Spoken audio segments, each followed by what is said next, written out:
Guys, I'm DW. I have won 3 majors in CSGO, and this is Thorin's YouTube channel. This is another episode of Talk to Thorin, and I'm here with War Owl, very well-known YouTuber, primarily based within Counter-Strike, but I have seen you have made some forays outside of the genre from time to time.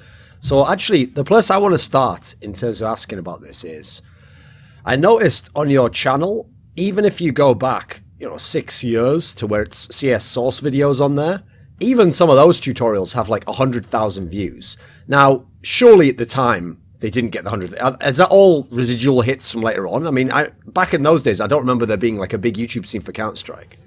Right, and that's actually why I started doing those videos. I started YouTube probably like 7 or 8 years ago or something, and I didn't start doing Counter-Strike content. It was around the time that I was playing StarCraft 2 a lot and watching a lot of the StarCraft 2 esports scene. Sure. And there were a lot of personalities and a lot of resources out there for learning how to play that game. So when I said, okay, I want to really learn how to play this game and get better at it, I found lots of different stuff on YouTube and stuff on Twitch. Like you had Day 9 show, and you had a bunch of different YouTube channels. And I couldn't find anything like that for Counter-Strike. And Counter-Strike was a game that I've been playing since on and off since 2000. So that's why I decided to make those source tutorials. And before that, I didn't really have a lot of views on my YouTube channel. It was just something I did on the side as a hobby for fun. So when I made those source tutorials, they actually got a lot of hits back then. I think they were at 40,000 views at that point. That's a lot for that era, I can tell everyone. Yeah, it was a lot for my channel too, because I only had 500 to 1,000 subscribers at the time. Okay, so okay, explain this to me then. Assuming you've figured it out, how back then do you think people found their way to those tutorials? Was it just searching do you think, as I know, for example, personally, I'll tell people outright, the way I initially built my YouTube up was I had to rely on Reddit. I came along in the era when Reddit videos could absolutely determine the success, and that's where I initially built the user base. And yeah, now it's possible a video could not do well. It might get the same views, but that was like life and death back then. So back then, I mean, Reddit was out then, but it wasn't very big, and especially in Source, there wasn't a big Reddit community. So how do you think people got to those videos? That's a good question. I could probably go back and look at the data. I don't know if they collected a lot of specific data back then because it was very early in YouTube. Yeah. But it might be possible to actually figure that out. But I think it was probably a lot just search engine optimization, because it wasn't really posted a lot of places. And you're right, Reddit was the kingmaker back then. Yeah. That's actually what got me into doing a lot of different YouTube channels was Reddit. The second video I ever made it was a StarCraft video. It got put on the StarCraft subreddit, and it got upvoted to the top. It was #1 on there. Then it got upvoted to the top of Reddit. It was on the front page as #1 for a while. Yeah. And PC Gamer magazine picked it up and wrote an article about it. And this was the second video I made. So it was crazy to see that happen. It got 2.5 million views or something. And that got me like a bug, man. I want to do more of that and try to capture that success again. So, yeah, I was just saying, I'm not really sure in terms of how the traffic did go to those videos, but I'm assuming it had to do with search engine optimization and probably the same thing I was searching for, which is learning how to play Counter-Strike. Right, so that's something I wanted to know, though, which is that one of the big problems, because obviously I've worked my whole life in content creation, but within esports, which are obviously compared to YouTube, back in the day when we didn't have access to YouTube or we couldn't build through that, it was very, very limited, so the numbers we were talking about, the metrics were a lot lower. But as a result, people, if they had success within that field, I noticed one thing a lot of people did was they never questioned it. They were always just yep, well, the success is just because I'm the best. And I'm obviously, if I've got the most numbers, I must know exactly what I'm doing. And a lot of them, I noticed why, one of the things people might not understand about my career, okay, is that the notion that, because I was around a long time ago, some sort of name value held over, that doesn't really work. Because if you look at a lot of the people who were my peers back then, no one's heard of any of them. They're gone. They were gone a decade ago, and then even the people 5 years ago, a lot of those people are gone. And so actually, one of the key secrets to how I kept going through my career and hopefully achieving more success is I actually had to be very humble. And if people came along and they were doing something better than me, or they'd figured out some new technology, I had to sort of reverse engineer and figure out what are they doing, how do they succeed, or how do they get their video popular, or what are the keys that people are interested in. So I know that a lot of the people who've built their brands, they at least have some sort of a handle on this. What is it what is my formula? What are people wanting from this? what stuff do I do just for myself? What do I do because I know it's going to be popular? Are you someone who's put a lot of thought into that? Do you think you figured out the rough idea of like what a War Owl fan wants and how to build the brand? Absolutely. It's like, I've been doing this full time for like 2.5 years now. It probably wasn't so much back in the early days when I was doing this, but that's a huge part of the job is really figuring out what makes it work and coming up with the formula. And my channel didn't really start taking off until I started thinking about that and coming up with what works for a War Owl video and just figuring things out. I've tried a lot of different types of content. Yeah. A thing that actually really helps, which is surprising, is I do a Twitch stream. So I've been doing live streaming since I've been doing this full time as well. And that's a way to directly interact with my viewers. So I use that as an opportunity to really gauge like who these people are who are watching my videos and figuring out what they like about the content, the kind of stuff that they want to see going forward. Because a lot of it is doing stuff that I'm passionate about and sharing my passion for gaming with the viewers. But you also do have to figure. It's like it is like a math problem. It's like figuring out a good fitness formula for the solution to figure out how it's a game. You know, gaming the YouTube algorithm. And it's an interesting game because that algorithm is constantly changing, and what people are looking for is constantly changing very fast. I would say compared to any other industry. So one of the early things in CSGO that you became known for, and actually if someone goes and they look at the most popular videos on your channel, it is the CSGO tutorials, and especially, you know, the very simple ones, like how to use an AK, how to do simple flash. You know, these videos have millions of hits on them. And what people won't understand about that is, I mean, again, some of this must be residual, because I know back then when the first Global Offensive subreddit was around, obviously it was very small, you know, it's had very rapid growth over the last few years. And so again, people finding the video, except through SEO, you know, search engine optimization, it's not going to be that many. So when you made these, did you have a sense that this was like a successful strategy early on? I mean, obviously the numbers that are on these videos are bonkers, right? Oh yeah, it's great how those videos have done. And if I were to do them over again, I would do them very differently nowadays. They've certainly aged, especially considering the game has aged as well. I don't think I knew that they would be that popular back then. I think a lot of it just came from like those original source videos that I made, and those were like the most popular videos on my channel. So I wanted to do something like that as well. Part of it, of course, like the original videos that I started doing for Global Offensive when it started coming out, was really more from a community perspective. Like I wasn't doing this as a job. I was doing this on the side because I was very passionate about the game, and I saw the opportunity in Counter-Strike. So a lot of the videos that I was putting out at that time were just trying to help make the game better during that period where it was pretty rocky and it wasn't really the best game, you know. And I only started doing the tutorials a little bit after that. So probably like 6 months into Counter-Strike or something like that. I waited until it took time to like figure out till we figured out how to play the game more. But yeah, definitely the tutorials have been the most popular content on the channel. I never I didn't plan for that to happen. That just seems to be the content that people like the most. So I've been doing a lot of that type of content. Okay, as much as you say you've done a lot, I mean, when someone looks at some of the numbers on those and you look at how, you know, consistently the tutorials do very, very well on your channel, you know, they're the ones that have the best chance, you know, of like maxing out pretty much. Mm-hmm.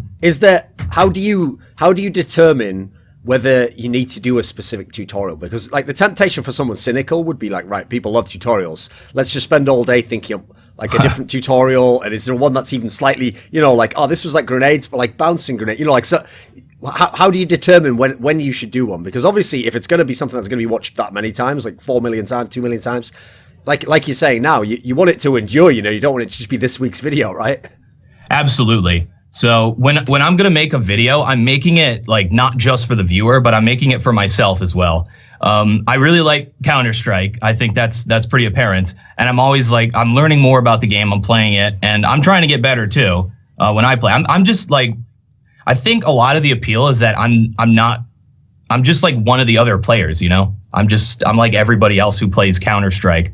Sure. And I make these videos and I come up with the concepts when I'm learning something. So if a new map comes out, the new Inferno, and I'm like, I really need to figure out how to do the smokes on B site. And I'll go through, I'll look at what everyone else has done. I'll look at the different smokes people are using, and then we'll go into the game with a group of people and we'll test stuff out and we'll try to find the best way to do it. And I think that's something that I would be doing, regardless if I was making a video about it or not. But that's kind of where I come up with the ideas for the videos. Like recently I've been having trouble, as I've been playing with my aim. My aim hasn't been too great. So I've researched a little bit. I'm like, how do I improve my aim? How do I do this stuff? And I came up with the video that I just made, the movement tutorial video, which I think has done pretty well, which I really, like that video. I took a lot of different concepts and tried to make it really simple for people. And, yeah, so a lot of times the tutorial videos aren't like just for the viewer, they're for me as well, because I'm learning these things and I'm researching, because I have to make sure that the content I put out there, considering the amount of people that are watching it, is going to help people and isn't going to teach people the wrong stuff. So that's always a constant concern for me as well. Sure. So, okay, one of the aspects of the fact that, I mean, a lot, like we say, a lot of this content, it's a teaching component, you know. You're trying to help people improve. You're trying to pass on things, as we said here, like things that you've been working on, things that you've thought about, that you've improved upon. So one of the reasons I've never really understood some of the criticism of you is people criticize you almost as though you have to be like a pro, or you have to be like the most expert level to teach people. And yet I know from my own life, like that's actually pretty irrelevant to learning stuff. Like, for example, when I went and started learning the sport Brazilian Jiu-Jitsu, which is a very, very hard sport, the beauty of it was actually someone even slightly better than me was actually way better than me. They could always beat me. So even that guy, I could learn stuff from him, and he wasn't even high up the ranks, you know. But as long as he'd figured something out, then hopefully he could communicate to me what he was doing, and even little tips like that was so useful. So where do you kind of place yourself in that mentality of like, I'm the teacher, but like, what is the rationale behind it? Because obviously you're not trying to teach perfect Counter-Strike, right? Right. Yeah, I don't play on the level of a professional player or anything like that. Like I said, I'm just like another player. I played Counter-Strike for a long time. I've always tried to look for ways to improve. But yeah, what you said is correct. I've seen a lot of that criticism. It used to really bother me back like early on when I was just getting going, because I saw like really negative stuff written about me and the content I was producing, and I felt like people really didn't understand what I was trying to do. Like I wasn't trying to come out there and say like, yeah, I'm the best Counter-Strike player of all time. You got to learn from me. But I think with Counter-Strike in particular, there's a big culture around the pros. It seems like a lot of people who get into Counter-Strike want to be that, and they want to be a professional player. And I think those are the people I think that would say like the negative stuff about my content. The people that have actually improved from my videos, those are the people I'm more concerned with, because I get a lot of messages from people all the time, and they always say, Worrell, thank you very much for your videos. They've helped me get into this game. I really like Counter-Strike. I've gone from this rank to this rank watching your videos. So yeah, I'm not teaching people how to be a professional player, because I don't know that. I'm not a pro player. I've never been a professional player. I've never been at that level of Counter-Strike. I'm trying to get people to the level where they can play Counter-Strike how it was meant to be played. Or not really meant to be played, but how the best way to play it competitively. Sure, yeah. 5 versus 5, in a competitive environment with the right rules and everything, so that everybody can have a great time and experience that. And yeah, that's pretty much what I'm doing. So one area in this exact realm where I always get a little bit frustrated, just because it's very simple when I outline it like this, but people don't see it that way. Again, they'll almost treat like videos or content about Counter-Strike as though purely like the knowledge and experience was the only factor that mattered. Whereas actually in this particular sector, especially for videos like you're doing, if you're trying to teach people how to play, a massive element is, it's not like you go, a teacher at a school, okay, doesn't just do his, you know, expertise and his degree and then just go and teach. He has to learn how to teach. Like there's a skill to that. There's an art to how do you articulate yourself? How do you come up with a plan of, you know, laying things out? How do you yourself model whatever you're talking about? And so one area that's actually very, very key is, I know a lot of pro players who in the game, I always make this distinction, okay? I call it like in-game intelligence. I call it Counter-Strike intelligence. But to me, that's very different than out-of-the-game intelligence. So there are guys who, out of the game, they couldn't tell you why they did anything. But in the game, they look like geniuses, you know? They know every move. It's all instinctual. It's all built in. But I'll give you a little story without mentioning names. I remember towards the end of 1.6, that a player who is, you know, one of the best players to ever play 1.6 was talking to another player, and they're both Eastern European players. That's all I'll say. I'll just give it a tease like that. And basically, this player who, you know, one of the best players to ever play, incredible player. But one of the few areas he wasn't the best in is he wasn't the best sniper. He was pretty good, you know. And so he asked a guy who was a very good sniper, like, you know, how do I improve in sniping in this way? Like, you know, because he's thinking this guy who's a specialist sniper is going to break it down, you know, like, well, you know, here's my logic for why I'd choose this angle. And sometimes you've got to know, you know, the opponent would do it. He thought he's going to get this like expert lesson like that. And even though we're talking, you know, 10 plus years into Counter-Strike, these guys have both played a long time. Literally what the other guy started explaining to him is he goes, well, you see, the thing is, what you've got to do is you've got to put the crosshair on them and don't fire until it's on them. Like, no, don't just don't just fire. Like, you got to make sure the crosshair's on them. And he kept sort of asking him, like, well, yeah, but I mean, but what more than that? And he almost thought this guy was like trolling him or something, you know, like, surely this guy can't think he's explaining it, you know, like that is literally step one that everyone is trying to do. And so I think you see my point there is that it doesn't matter even if you have the knowledge, it's articulation's the skill, right? Absolutely. And that's a skill that I've had to develop over the time of doing this. So I come from a very analytical background. I was a software developer, even while I was starting War Owl and getting the videos going. When I made a lot of those tutorials as well that have all those views, I was working a full-time job as a software developer.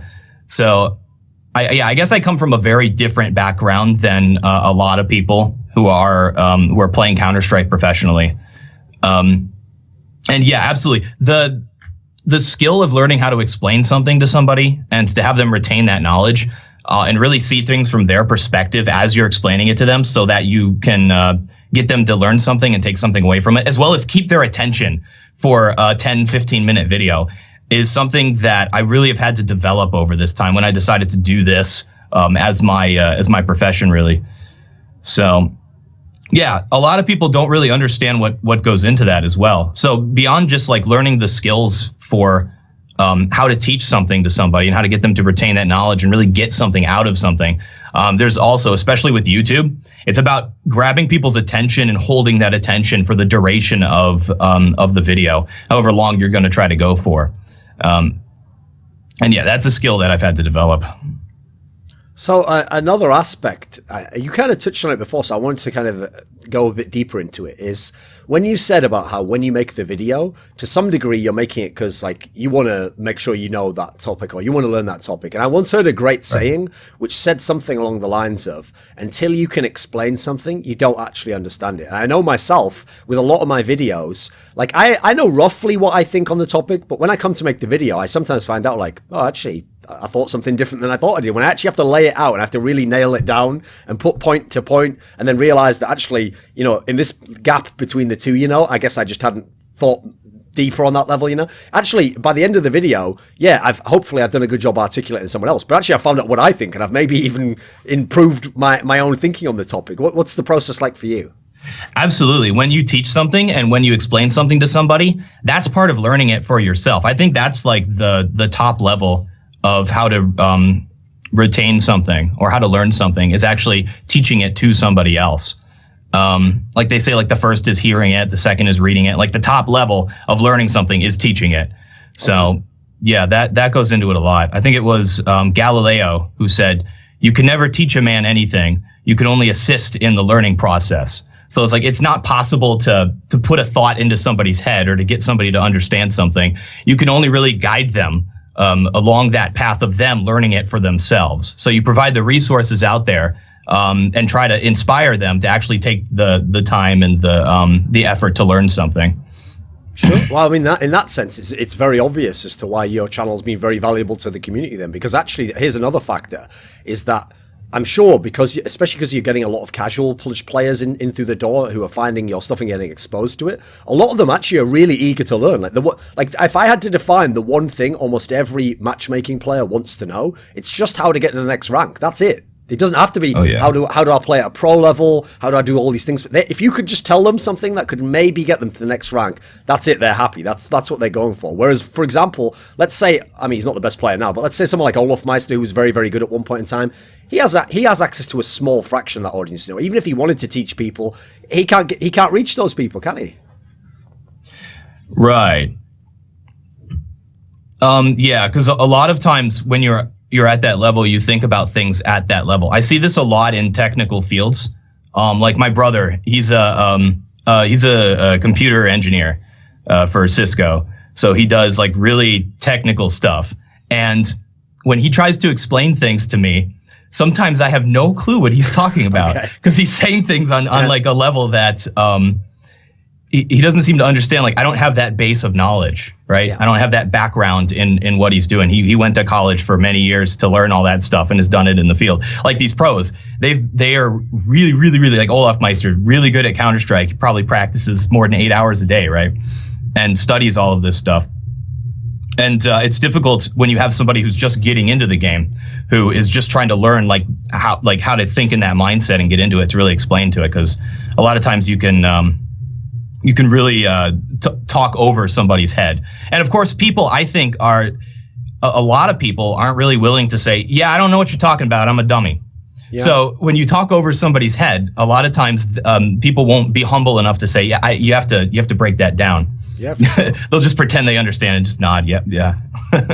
Yeah. Okay. So another factor that I found really interesting when I first saw your channel in the early CS:GO days was that obviously, like I say, because you were building up on YouTube and you were getting your brand there, and that's actually a place that's out. Like the problem people don't understand, okay, is to people in the competitive community, they think the Global Offensive subreddit is the CS community. And it's like, guys, I know there's like a few people there, but that's a small fraction of the people who are playing all versions of Counter-Strike, you know. Unfortunately, if you're only accessing the subreddit, you're not really getting to the wider community. So one of the ways I could tell very early on that you were obviously accessing much wider than just the competitive community was when you actually did post actual matches, beginning in the early days when, you know, streams were very small. And in fact, funnily enough, back then, a lot of the organizations would run a tournament and they wouldn't even put the VODs on their own channel. So I noticed even back then when you were putting these games where you put the demo in and you talked over it and you did some commentary and some analysis, you would get like 10 times the views of some of the VODs, or sometimes there wouldn't even be a VOD for that game. So in the early days, was the pro aspect a focus for you? So in the early days, the casting that I did on YouTube, it got more views than the actual live numbers of people who watched the tournament. Yeah, for sure. These numbers are ridiculous for back then. Oh yeah, it was great, and I really enjoyed doing it. I always thought I would be a caster, but I took a very different direction. I committed to YouTube full time. I don't really do. I've kind of stepped away from esports mostly, almost entirely. I don't even think I've done anything related to esports this year.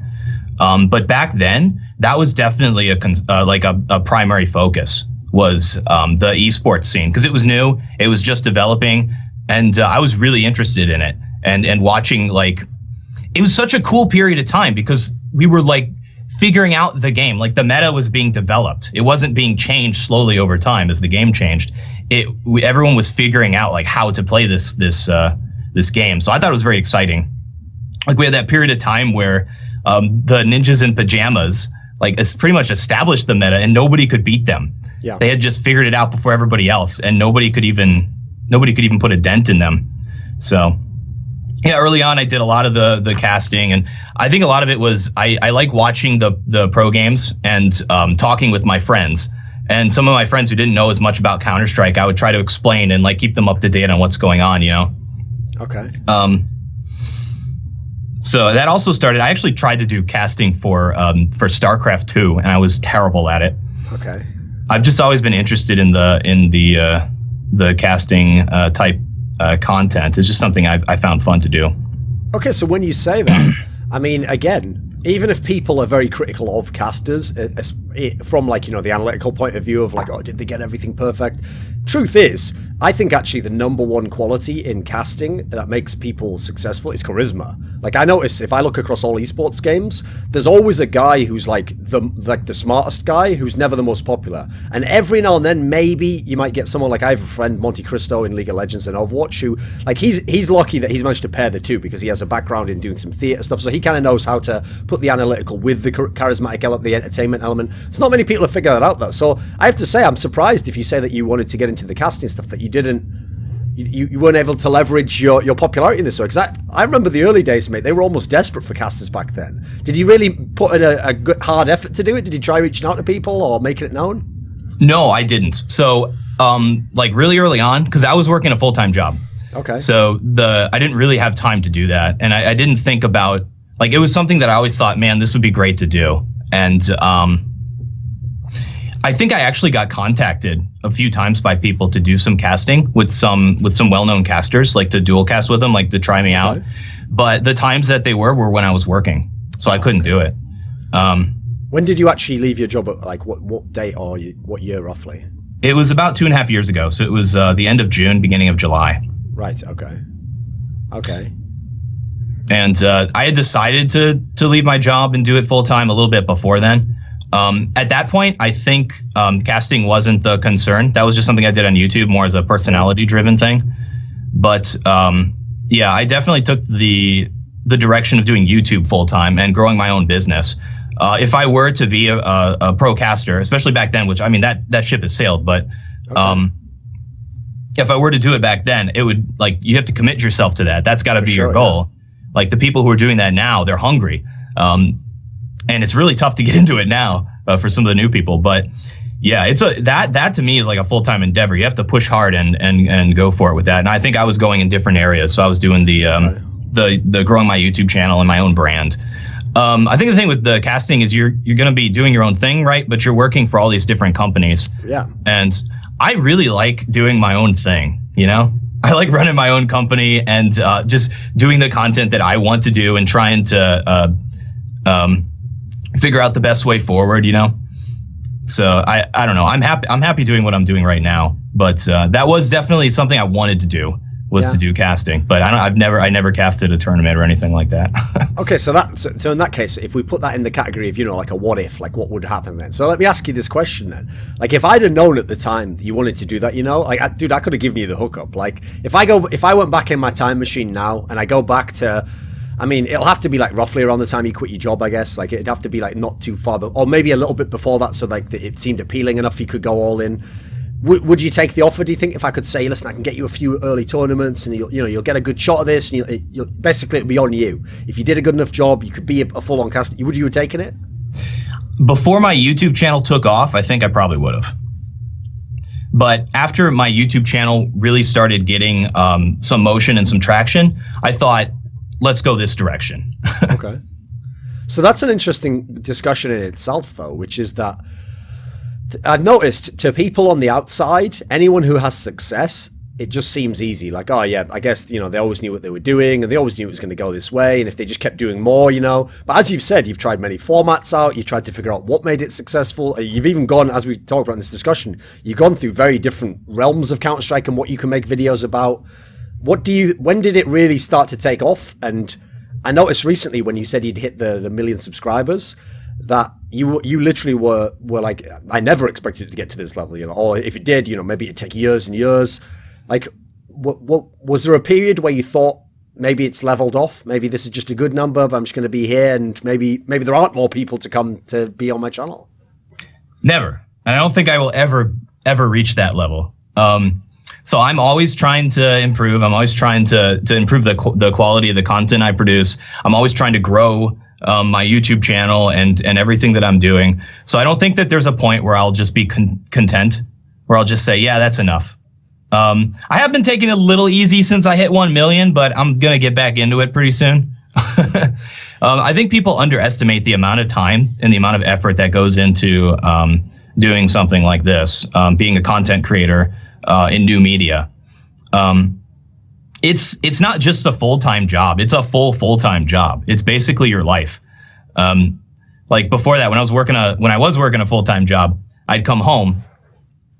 First thing I would do is start working on War Owl stuff until I went to sleep. I'd wake up, go to work, leave work on War Owl stuff. It's basically my whole life. I had no life. I think you have to have no life to really succeed in that kind of stuff. Sure. Well, I mean, I would describe it like this. Like, I've always thought that the secret, if you want to make it in an area like this, like a very niche area that's obviously very competitive as well, is ideally what you do for your work, like, really is your hobby. It's what you'd actually choose to do. Like people think this is a joke, but when I'm not at events, I'm almost like, oh, great, now I can start making some videos. Like, that would be work for other people, but I'm loving it, so it's no problem. Is it similar for you? Yeah, absolutely. That's one of the main reasons why I did this, right? Because I'm doing something now that I'm actually really passionate about. And you have to be, because it becomes a job, right?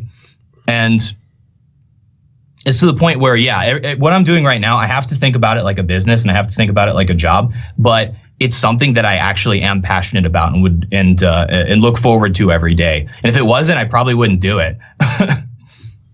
So, okay, you said like you haven't been involved in esports for a while. I noticed at one point in time, I mean, funnily enough, it's actually just up until around the time that it wasn't that long after you'd quit your job. A lot of your channel was esports stuff, you know, you were doing a lot of the matches, and you even you had that feature where you were kind of doing like a weekly roundup of the news and stuff, which, by the way, a lot of people have tried that for CSGO, but because they hadn't managed to build their brand like you have, yours was a lot more successful, you know. I mean, each of those episodes was doing very well. Why go away from that then? I mean, it would seem to me like if you really wanted to build that aspect, you probably could have gotten that even bigger. I think that probably just talks to some of my shortcomings as a content producer. I actually looked at that series that I did, and I wasn't very pleased with it. Okay. In what respect? Well, the numbers actually were a lot less than other types of content I would put out, and it took me more time to make those videos. So it wasn't really a winning strategy in terms of getting more viewers. And in fact, if you look at like the raw numbers and the analytics of my channel, it's when I made that move to do more esports content and really focused on it that I started losing a lot of growth. Okay. So that was like the moment when I started doing that show that my channel started going down a little bit and dipping in terms of viewer numbers and just the growth of subscribers and all of those sorts of things. So a lot of it comes from that perspective, but also I actually don't really know. I think at that point I think I didn't want to do that anymore. Okay. I also got I felt a little bit self-conscious about a lot of the content I was putting out because I don't know as much about that stuff as someone like you does. Like I don't have that back knowledge of all the teams and the players and stuff like that. So I was actually I hired somebody to help out with the research behind the scenes. That would get me a lot of the information, and I would go through it and come up with what I was going to do for the show. And I don't know, I just didn't feel like that was my strength to focus on that kind of content, the esports stuff. But so did you legitimately then make an active decision I'm going to step back from that, and what and if so, what can you kind of in a concise manner explain what the direction instead was going to be? Did you have a set direction in mind instead? Yeah, I've been trying for a long time because I started in the niche of Counter-Strike. Sure, yeah. And I primarily do make Counter-Strike videos, but I don't know, you have to think long term. In 5 years, is it going to be like it is now? I kind of want to do this as long as I can. So I want the brand to be about the content that I produce, the War Owl stuff. I don't want it to be just tied directly to Counter-Strike. But I mean, War Owl, I think, is just completely tied to Counter-Strike at this point. So that's a really tough position to be in. Yeah. I think it's something that a lot of people face who start in a niche and get to a certain point. Yeah, I mean, funnily enough, this is something where I actually had to think about it myself, because actually I made a second channel, but there was never with the intention of being big. So here's the thing, it wasn't a business decision for me, but I just thought to myself, if I make a channel, because my idea for my second channel was I could just put anything up there. It could be a video about a book series I'm interested in or something. And the notion on that was I was never trying to make it big, but I just wanted to, what I had to stop and think about was, if I put it on my main channel, I'm sure some of the people will be into it, but will some of them think there's too much of this, I'm not into it, I'll unsubscribe. So I actually personally made the decision, I'll just make a separate channel, come hell or high water, because I know I'm not trying to make the business out of that.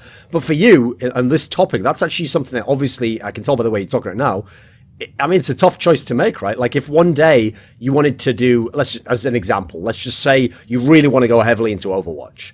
Do you put it just all on the War Owl channel? Does it just become an Overwatch channel? Should you make a second one, in which case you got to start over it? It sounds like you haven't kind of made your mind up on that yet. No, I did my research on the whole second channel thing. That's something I've been thinking about for a long time, as a possibility. And I looked at different content creators where it has either worked or it hasn't worked. Okay. And for the most part, from my perspective, from what I've learned from researching this and looking at different channels, different people, I think it's a bad idea to go 2 channels. Okay. Because that does divide your audience. Whether you're I understand that it's going to divide your audience anyway when you start posting different types of content. Yes. But I think the correct strategy is to get to the point where your channel is about the content that you're posting. So you as a personality and not the subject that you're posting about. That's the right way to go. I haven't reached that yet, but that's something that I'm trying to work towards. Some people are just naturally gifted at that too. So I probably don't want to name specific channels, but I've looked at channels that have done the 2-channel route and have failed miserably. There was one channel that did primarily an esports type stuff, had a second channel to do non-esports type stuff. Didn't work out, tried to combine them, was a whole mess. That person doesn't do YouTube anymore. So yeah, I kind of come to the conclusion where like the content that I put on the War Owl channel is going to be War Owl content. If it's something else, if it's something that's not Counter-Strike, like I did an Insurgency video recently, I did a Rainbow Six Siege video recently. I want it to be something that my viewers actually want to watch. But I'd like to do that. I need to keep it up to the quality that they expect for a War Owl video. I can't just post a Let's Play. I tried that. It didn't work. Because it's obviously so difficult and there's so few people really build their brand big and get it to like a high level where they can expect a lot of initial traffic on any sort of content they put out.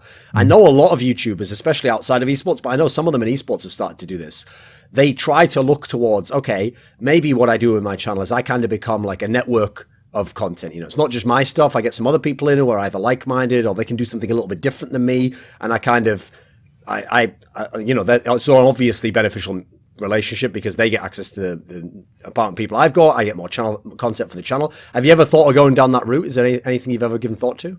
Right. I've seen channels that do that. And I think it's a good direction to go. I don't know if I haven't decided to go that direction yet, but I do think it does make sense. From the perspective of I'm one guy, like I'm stretched in terms of time as I am right now. Like I'm struggling to actually get stuff consistently out. So as it gets bigger and bigger and as the videos take longer and longer to do and you're doing more stuff like business related stuff, you need to delegate at some point. So I'm kind of at that point right now where I'm thinking I think I have to delegate something. Should I hire an editor? But anything that I do is going to take away from, like, I know it is. It's going to take away from like what makes a War Owl video a War Owl video. Because if I'm like, a lot of the soul of some of the videos is the editing that I do behind the scenes. Because I know I'm not 100% like perfectly charismatic in front of the camera or something. Sometimes I'll have to go in the editing and make it more entertaining. And some of the videos survive just by how good the editing is. So something like delegating that I don't know. I haven't really come to the decision on that one yet. But yeah, that is an important question. Because that's also another area where, like, I remember, you referenced Day9 earlier. I remember, you know, I was obviously around in esports. I saw kind of like his growth from an esports person to somebody who got very big in this respect. But funnily enough, back then when I thought he was huge, I mean, he actually wasn't that big compared to some of the numbers now a lot of people have. So one thing that confused me is I remember it wasn't that many years in that I heard these stories that, you know, he had a whole team of people that he was working with. He had people who handled like stuff for him, scheduled things for him, looked at the feedback for it. You know, it sounded like he had a whole kind of media empire almost going on there. And all these things making the brand Day9 work. But like I say, the numbers weren't as huge then, so I'm not sure how he managed it or how he figured it all out. But I mean, in your case, it's just you at the moment, right? At some point, do you feel like there is a breaking point? You gotta do that if you want to, whatever, expand or just go long term and not burn yourself out. Right. Well, I'm always, I am burnt out right now though. I'm thinking about taking a vacation. Okay.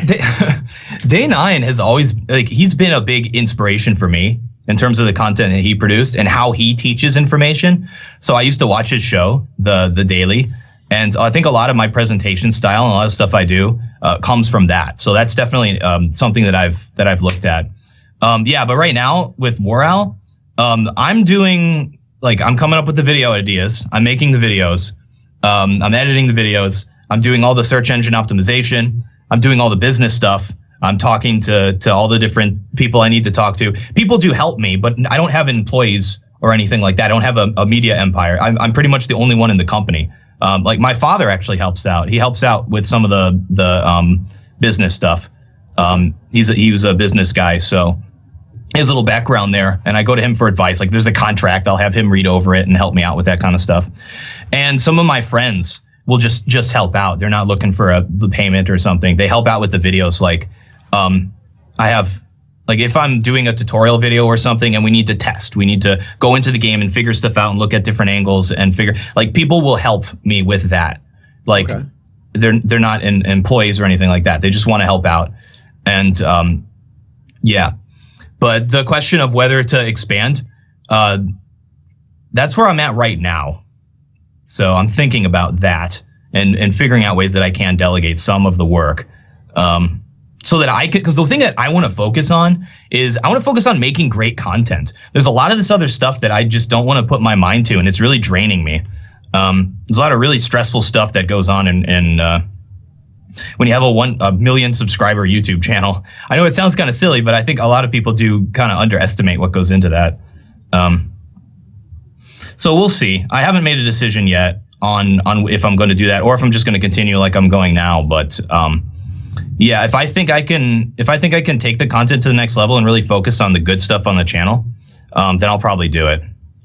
Okay, so as we've touched on, you've already cracked the 1 million subscribers. I mean, long ago you went past 100 million views. You know, is it what do you think about in terms of growth for CS? Because obviously, I mean, as long as you're in CS, at least, I mean, you've hinted maybe, you know, expand into other games, but within CS itself, unless the game itself gets bigger, eventually there's got to be a saturation point, right? Like, do you think it's possible to get to 2 million, 5 million subscribers? Do you think these numbers are actually possible now or in the future? So Counter-Strike, I'll probably always be doing Counter-Strike videos, by the way. That's something I'll probably, I don't think there'll be a point where I'll, like you said with Overwatch before, I would say, I'll just going to do Overwatch content. I'll always be doing Counter-Strike content just because that's the game. Like, everybody has a game that's like their game, you know? And Counter-Strike is that for me. I'm sorry, I lost my train of thought there. What was your question? Like, do you think there's a saturation point? Can the metrics ever like double, triple from where they are now? Which is obviously very good already. Right. Yeah, I think Counter-Strike's doing great. I mean, it's not doing as good as a game like Overwatch, but again, the market for people who are going to watch videos about Overwatch is so much less than Counter-Strike per the amount of people who play the game. Sure. And I think a lot of that goes to Call of Duty as well. Call of Duty has more people who want to watch content about it than people who, compared to the number of people who play the game, compared to Counter-Strike. So yeah, I think you're right about saying that there is kind of like a ceiling there, but it's not a hard ceiling. A lot of my channel and a lot of the stuff that I've done in the videos I put out there, like from what people have told me, like a lot of people have gotten into playing Counter-Strike and have gotten into the whole competitive scene. So it's sort of like you have a pie and you have your slice of the pie, but a lot of the stuff that I'm doing is growing that pie bigger, right? So that like everybody has a bigger slice, but my slice is bigger as well. Okay, so one other thing I noticed that you haven't really engaged in much, but in terms of like the old school YouTube growth approach was, especially in the early days, any of the big people just all collaborated, and that was the way they tried to like cross-pollinate. And also, I haven't seen much collaboration from the WoW. Why is that? I'm horrible at that. I'm not good at the networking. I'm not good with, you know, social stuff. I guess you consider this a collaboration. Okay, it is in a way, yeah. Yeah, okay. I like your content, by the way. Okay, thanks. So, yeah. Yeah, that's just not something that I'm very skilled at, which is like networking with people and saying, hey, let's do this together. Also, like from the ones that I've done, so I did a collaboration with Mr. Sark. I was going to do a collaboration with JonTron, but I'm not sure where that went. Timing might be off on that a little bit. Oh yeah, this was like a few years ago. Okay, all right, okay, yeah. Back when he was in gaming, he's a good guy. I'm sure he is, but it's just a joke, isn't it? Yeah. No, I don't know him very well. I haven't talked to him like a year or something. Yeah, I found that like the collaborations that I have done, the numbers don't really go up that much. So you don't really, like you'd think like the old YouTube styles, like, oh, we're all going to collaborate and my people are going to watch your video. It doesn't work that way. Like people, I think pretty much everyone who plays Counter-Strike knows what War Owl is at this point. Because like I play a game, even if I have like a different name or a different avatar, people like no matter what, like people know it's me, even if I'm like trying to do a different voice or something. So I feel like I've already like that whole market is full. But with collaboration, I've found that the numbers don't really go up that much. Like you'll get a few hundred subs or something, but when I'm at 1 million, it's really negligible. One thing that I found really useful in my career for trying to figure out, like anytime I have like a a fork in the road and I have to decide, do I go this way, do I go that way? A piece of advice that I read somewhere, I forget the exact source, I don't think it was some famous person, but it was along the lines that what you should do is you should try and decide a couple of like qualities that would define you. And if you make all your big decisions so that you head towards things that are associated with those qualities, then first of all, it makes like what you do translate very simply to other people. They'll also kind of get the concept of like what you're about, and also again, it helps you figure out for yourself. Like you have to make the tough decisions. Oh, do I want to be serious? Do I want to be funny? You have to kind of figure out which ones you're prioritizing, and you got to pick between them. If you had to kind of, in this sense, outline to me what a War Owl video is about, what is the War Owl channel about? What qualities would you cite? So a War Owl video is something that is both informative and entertaining. So it's presenting that information in an entertaining manner. It's something that goes back to like Bill Nye the Science Guy. That's another thing that is probably not good timing to talk about, but sure, yeah, he used to be beloved. Okay. Yeah, but like that kind of content, something that you can watch, you can get something out of it, and it's entertaining at the same time, so it keeps your attention throughout. So you go to it and you watch it from the perspective of, I'm going to be entertained for 10 minutes to 15 minutes. But also from the perspective of, oh, okay, I think I learned something about the game, maybe expand a little bit. Like some of the content, I did a video about Dust 2, where I went through a little bit of the history of the map, and then I also tried to make it entertaining and put some jokes in there, some things to keep their attention. And I think that's one of my, like, if I were to say like one video, that's a War Owl video. That video I would say that's a War Owl video. Okay. Because that was the one that was like differences between Dust and Dust 2. Is that the one that we're talking about? What was the title of it? It was the history of Dust 2 or something like that. Right. Okay. I did it this year. Okay. Yeah, and it was like the difference between Dust 1 and Dust 2. We went through the history of Dust 2, so it had lots of informative content, but it was also entertaining, and I also tried to add a little bit of heart to it, so a little bit of the passion that I have for Counter-Strike. And there's a lot there with a map like Dust 2. We all have like major nostalgia for something like that. For sure, yeah. And like, actually, I don't want to get touchy-feely, but we have feelings for like a concept like that, or games or stuff like that. So I want to get those concepts across. So something informational, entertaining, but I also want some heart in every single video. So since, as you mentioned, you have changed the course of the channel at different times, you tried different series out. Some of them you stuck with, some of them you didn't. Is there anything you tried out that like was too much of a reach, or any video that just it didn't work out the way you hoped it would? Is there like almost like sort of a blooper video? Is the one that didn't go so well in terms of what you thought you might be able to do, and maybe you overreached a little bit there? All the time. That's a constant thing. I'll come up with videos and I'll be like, oh man, I don't feel good about this one. Even after the fact, when I post it, there are all kinds. I've been doing YouTube for like 8 years. I've made a ton of really bad videos. I've made over 1,000 videos. There's not 1,000 on the channel right now. I've unlisted a lot of them for search engine optimization reasons. Okay, what does that mean? I'm trying to think of examples. Like what would unlisting a video do to help? So if people want to watch the library of videos, there's not crap in there. Right. Okay. So if you really just thought this one, it doesn't hold up, you just unlisted it? Yes. If I thought that people don't want to watch this, like if the views stack, it's like, I would recommend it's a bad idea to do that. Right. But I decided to do it with a number of the really old videos, so that if people do want to, like, I know people do binge watch the content because I've talked to people, and they'll watch through like every single video for a month. And if there's videos in there that I don't feel like live up to it, or just like too far out there, or just take up too much time, or something that people are just going to skip, I unlisted that so that people have a better experience going through the videos. Wow, okay. But I don't recommend it. I actually think it's a bad practice. Okay. Okay, so at the end of the interview, do you have any final message or someone you want to thank or say hello to? Well, I mean, people watching, there's 1 million people who subscribe to my channel. So that's crazy to me. Like to me, that's like an astronomical number. Like I can't even imagine 1 million people. That's more people than live in my city, and I live in a pretty big city. So yeah, if I could thank somebody, I'd thank all the people who decided to watch my content out of all of the other stuff out there. People could have chose anything. It's highly competitive. There's tons of people who make all kinds of great content in new media. And there's you guys out there who decided to watch my content out of all of that. That's a big thank you to you guys. And I will work hard to try to live up to that. Okay, that's it, mate. Cheers. And thanks to you, man. What up, guys? This is Jordan Nelson Gilbert, and Hello guys, this is Gabriel Falling, player from SK Gaming. Salut les gars, c'est Shox de G2. Hey guys, this is Spencer Rico Martin. We work with some of the world's top pros to teach you how to take your game to the next level with constantly updated training content. When you're done watching and want to train or warm up, just a few clicks will put you in your favorite training mods like Deathmatch. But why warm up for a match on Mirage by getting shot in the back on Dust 2? That's why we built Duels. Real fights on real maps. 1 minute in Duels is like 20 rounds of real CS. The best way to train and warm up. Exclusively available on Boomio.com.